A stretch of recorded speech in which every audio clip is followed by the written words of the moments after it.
Vriende, goeiemôre. Dis Dinsdag die 12de Augustus, Koffiekuier 964. En ek wil vanoggend weer met jou so 'n bietjie deel van die Hebreërs 11, daardie gedeelte waar die skrywer van die Hebreërbrief vir ons help om te verstaan wat is geloof. Nou onthou net, hy het hierdie brief geskryf vir 'n klompie Joodse Christene wat vanuit die streng Joodse agtergrond kom, en in die omstandighede waarin hulle leef, beleef hulle dit moeilik en swaar, en hulle wonder, maar is dit nie dalk hierdie nuwe geloof van hulle wat dit vir hulle moeilik maak nie? En typies soos 'n mens is, wonder hulle, maar moet ons nie meer teruggaan na die ou tradisie van die Joodse godsdienst nie? En dan skryf hy nou vir hulle, eintlik van die eerste hoofstuk af, oor wat het Christus kom doen. In hoofstuk 10 praat hy daar die laaste gedeelte van die offer wat Christus gebring het, teenoor die offer wat hulle in hulle ou vorm godsdienst dan ook gehad het. En dan in hoofstuk 11, vers 1 skryf hy en sê, om te glo is om seker te wees van die dinge wat ons hoop, en om oortuig te wees van die dinge wat ons nie sien nie. Hy sê dis immers van wie hulle geloof, dat daar van die mense van vroeër jare met soveel lof getuig is. En nou wil ek by vers 3 vanoggend so 'n bietjie stil staan. Hy sê, omdat ons glo, weet ons dat die wêreld deur die woord van God geskep is. Die sigbare dinge het dus nie ontstaan uit iets wat ons sien nie. Vriende, en dis die ding van geloof. Geloof is moeilik om te beskryf, dis moeilik om te definieer, want ons glo in 'n God wat onsigbaar is, in 'n sekere sin. Ons het by die nagmaal Sondag die tekens van brood en wyn gevat en dit gevier, en dis tekens wat ons help om te onthou wat Christus vir ons gedoen het. Maar ek en jy kan nie noodwendig vanmôre sommer net vir mekaar sê, hier staan God, dit is hoe ons God beleef nie. Ons ervaring van God verskil baie van mekaar. En daarom is dit, dink ek, baie keer vir mense moeilik om te bly glo. Moeilik om in geloof vas te hou, ook aan hierdie onsigbare God. En ek weet nie, dalk het julle die verhaaltjie al gehoor, ek het dit Sondag by die Kuierkerk vertel, om iets te illustreer van hierdie geloof in 'n onsigbare God. Daar word vertel, daar was hierdie muisfamilie wat binne in 'n klavier gebly het. Nou weet ons mos hoe die binnekant van 'n klavier lyk, weet of dit 'n vleuelklavier is of 'n staanklavier, maak nie saak nie. Hier onder in die hoek van die een klavier het hierdie muisfamilietjie gebly. En hulle was altyd betowerd deur die wonderlike klanke wat daar gekom het uit hulle huis uit. As die onsigbare klavierspeler, as hy dan nou musiek maak, dan het hulle verwonder aan hierdie musiek wat uitkom. Maar typies soos wat muise en mense ook is hulle nuuskierig gewees oor waar kom die klank vandaan. En op 'n dag het Ou Muis, wat baie dapper was, besluit, maar hy gaan ondersoek instel.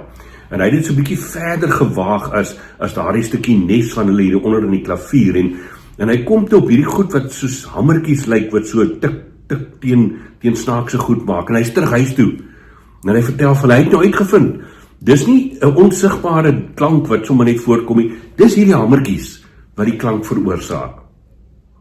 En so is daar 'n hele gesprek in die familie in die gang, en hulle sê op 'n stadium vir my, maar hulle kan nie dink dat net hierdie hamertjies hierdie wonderlike musiek maak nie. Hulle glo tog in die onsigbare klavierspeler wat vir hulle hierdie klank, hierdie musiek maak. En so is Papa Muis toe besluit, maar hy gaan verder ondersoek instel. Ou Muis weet dalk nie heeltemal wat hy gesien het nie, en Papa Muis is daar uit op 'n tog, en hy kom terug, en hy sê, nee, dis nie die hamertjies wat Ou Muis van vertel het nie, dis die snare wat teen die hamertjies kap, wat die wonderlike musiek maak. En so is daar weer 'n hele gesprek oor, maar dan is dit nie 'n onsigbare musikant nie, dis logies, dis verklaarbaar, hierdie goed wat hulle nou gesien het, hamertjies en snare, dis wat die musiek maak. Nou vriende, ek kan hierdie storie, hierdie verhaaltjie nog baie uitbrei oor hoe hulle verder ondersoek ingestel het, maar die punt is, daai klavier sou nie 'n enkele noot musiek kon maak, as daar nie iemand was wat gespeel het nie, né? Ons weet dit mos nou. En in ons lewe, in die wêreld waarin ek en jy leef vandag, sien ons baie keer die hamertjies en die snare en die klavierboks en die pedale, noem al daar dinge. Maar ons vergeet van die onsigbare klavierspeler, God, wat die musiek van ons lewens maak. En ek wil jou uitnooi om wanneer ons praat oor geloof, opnuut vas te hou aan hierdie God wat ek en jy aanbid, wat ons kan aanbid, wat ons mag aanbid. Hierdie God wat die musiek van die lewe maak, waarop ek en jy die lewensdans kan dans. Hierdie God wat, ja, ons nie dalk so kan sien nie, maar die effek van wie hy is, sy werke kan ons aanskou. Ek het gisteroggend weer so saggie kon gaan fietsry, en die wonderlikste om in hierdie natuurskoon te kan net besef, God het dit gemaak. Berge, see, fynbos, noem maar op, God is in beheer. Dalk onsigbaar, maar sy werke baie tasbaar. En dan kom ek terug na vers 1 toe van die Hebreërs self, waar die skrywer vir ons sê, as ek en jy glo, dan beteken dit, ons is seker van die dinge waarop ons hoop. 'n toekoms, 'n lewe by God, 'n lewe voor sy aangesig. Ons kan seker wees daarvan. En om oortuig te wees ook van die goed wat ons nie sien nie. Nou, ek het Vrydag in die koffiekuier vir jou gesê, dink 'n bietjie, wat is die goed waarop jy hoop? Die goed wat jy regtig vir jou lewe in verhouding met God graag sal wil hê. Wees seker daarvan. Want dit is hoekom die Here Jesus aarde toe gekom het, om hierdie onsigbare God vir ons sigbaar te kom maak. In sy lewe, in sy bediening, maar ook in sy sterwe en in sy opstanding, het Christus die beeld van God vir ons kom wys hoe lyk God. En daarop kan ons hoop. Daarop kan ons lewens bou.